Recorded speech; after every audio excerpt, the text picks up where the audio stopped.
नहीं नहीं नहीं, चलिए चलिए भैया। हम नहीं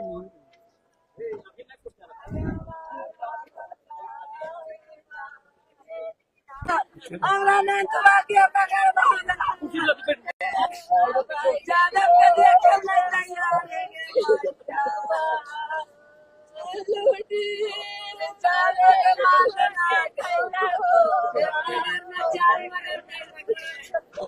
मरना के भी हमर मार देलक मसूतन के एगो देव के टाल में मार देलक गली ससुर के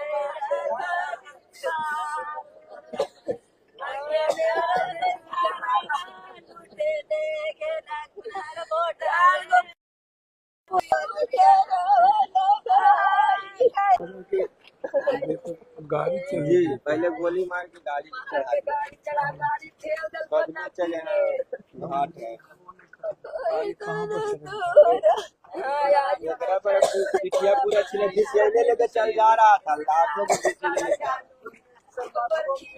सारा फोटो गाड़ी से पहले इनसे अथी किया उसके बाद में इनको गाड़ी से खींचा खींचने के बाद में अनंत सिंह डायरेक्ट पिस्टल से गोली मारा पैर में लगा पैर में हड्डी जब टूट जाते गिर गए तो वहाँ पर फिर जब ये संजय सिंह था छोटन सिंह था दर्द से उसके बाद में जब देखा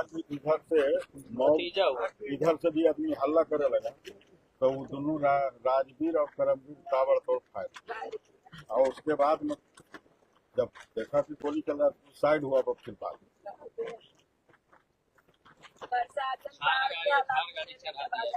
थार गाड़ी के और जब अथी हुआ तो इनको हिला करके देख लिया मरे कि नहीं मरे जब देख लिया कि एकदम सुस्त होने तब फिर थार गाड़ी पर चढ़ाते हुए लेकर आगे पीछे करके 2 बार गाड़ी चढ़ा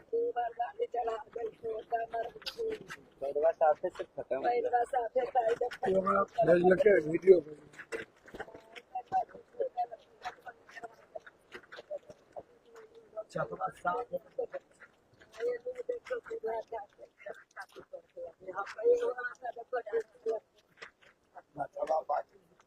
घटना और एक्सीडेंटल घटना के वो दिखाना चाह रहे हैं कि जो गाड़ी प्रचार गाड़ी को उलट दिया है गड्ढा में पीयूष प्रियदर्शी वाला गोली अब वो प्रशासन में वो तो डॉक्टर को भी कहेंगे कि गोली नहीं दिखा लेकिन हम लोग तो जब तक लगी पहले पोस्टमार्टम रिपोर्ट हाथ में नहीं आ जाएगा तब तक डेड बॉडी का दाह संस्कार नहीं।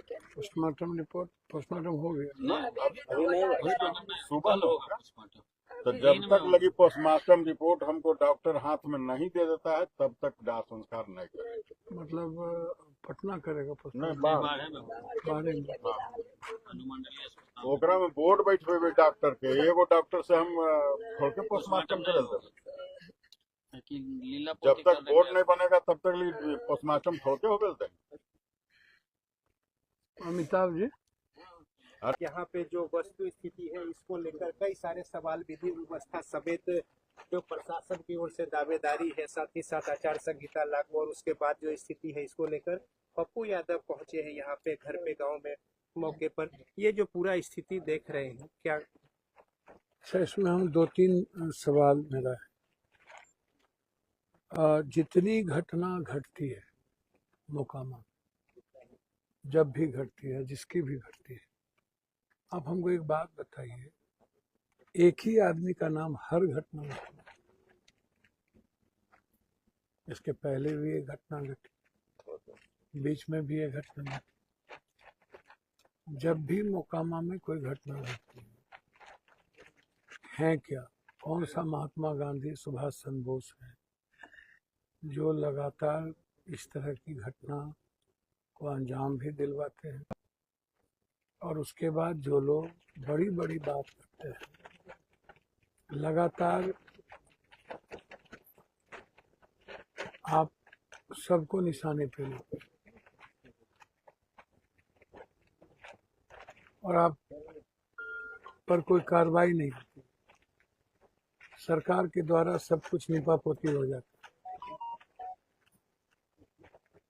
और जो निर्दोष लोग अपनी जिंदगी जीते हैं उस पर आप लगातार कार्रवाई के लिए आप तैयार रहते हैं। कितने बार कितने केसों में आप कई लोगों को फंसाने का प्रयास किया। पिंटू हत्याकांड जब हुई थी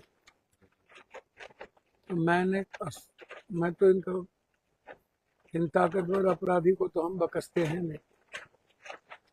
उसके बाद सारे जादवों ने ही उसको हीरो बना दिया और पैसा लेकर के पिंटू हत्याकांड में मेल मिलाप कर लिया। हमको तो एकदम आने का मन नहीं कर रहा था। और पिंटू हत्याकांड को जबरदस्ती फंसाने की कोशिश हुई, घर पर हमला किए गए, घर पर इनको यदि कोर्ट ना हो तब तो ये लोग दरंगी की तरह मार दे। और कल के दिन हो सकता है इन पर हम कोशिश होगी, यहाँ जो उम्मीदवार हैं आरजेडी के उनको भी मरवाने की कोशिश होगी। आप इसको ऐसे समझिए, मतलब ये चुनाव तो अब चुनाव रह नहीं गया, रण क्षेत्र बन गया बिहार का। आप मतलब एन केन प्रकार इन चुनाव को जीतना चाहते हैं शासन प्रशासन के द्वारा। हमको आप बताइए ना कि क्यों शासन प्रशासन के द्वारा आप चुनाव जीतना चाहते हैं। ये आपके एएसपी कुछ बोलते हैं, आपके पदाधिकारी कुछ बोलते हैं, आपके पदाधिकारी लगे रहते हैं कि विपक्ष को टारगेट किया जाए। तो क्या ये लोग संवैधानिक मूल्य और लोकतांत्रिक व्यवस्था है? तो ये जो विधि व्यवस्था, सुशासन और तमाम बातें दो मैं चरण तो- में चुनाव मैं को तो- लेके दावेदारी। मैं तो पहले ही कहा हूँ, इतना बड़ा महाजंगल राज की बात आप करते हो कि मॉनिटरिंग हो, एसपीडी ट्रायल हो, सुरक्षा की व्यवस्था हो और अविलंब गिरफ्तारी हो। तो ये थे पप्पू यादव, उनका कहना था कि हाईकोर्ट में मॉनिटरिंग हो, जांच हो और कार्रवाई हो, गिरफ्तारी हो, मुकम्मल को साथ करके बिहार तक के लिए कमा। हाँ बस सब लोग आ जाओ। में इस तरह की घटना मोकामा और बाहर जाना ही जाता है इसी तरह की घटना के लिए। और इस बिहार को 16 सालों में बीजेपी ने आतंक का राज बना ही दिया है। और सारे सही लोगों को चारों तरफ से आप आतंक के अभिप्राय सबको गोपालगंज से लेकर के बक्सर से लेकर आरा से लेकर सब जगह चारों तरफ आप ऐसे ही लोगों को टिकट देंगे। और हर घटना में इन्हीं आतंक का दाम क्यों आता है भाई? क्या कोई आप चले जाइए, यदि विपक्ष के कैंडिडेट सूरजभान है उसके साथ कोई भूमिहार समाज के लोग हैं तब भी मारे जाते हैं, तभी उसके घर पर गोली फायरिंग होती है। कोई एक ही जाति की बात है। अब यादव को टारगेटेड एक बार थोड़े यहाँ पर किया गया, महतो को, बिंद को या धानु को एक बार थोड़े टारगेटेड किया गया। वो तो लगातार हमला हो ही रहा है। बार्सलीगंज में हुआ, यहाँ हुआ, गया में हुआ, हमला तो चारों तरफ से हो रहा है। इसको कौन सा राज आप कहिएगा? आप बताइए ना। जंगल राज 19 साल 20 साल पहलू का बात आप करते हैं। आप जो 16 सालों से यहाँ पर चारों तरफ आतंक का माहौल बनाए हुए हैं, लोगों के जीने का अधिकार छीन लिए हैं, पूरा का पूरा प्रशासन के संरक्षण में चारों तरफ से कवर्ड रहता है और मार करके जा करके पूरे मजे लेता है और स्पीच देता है।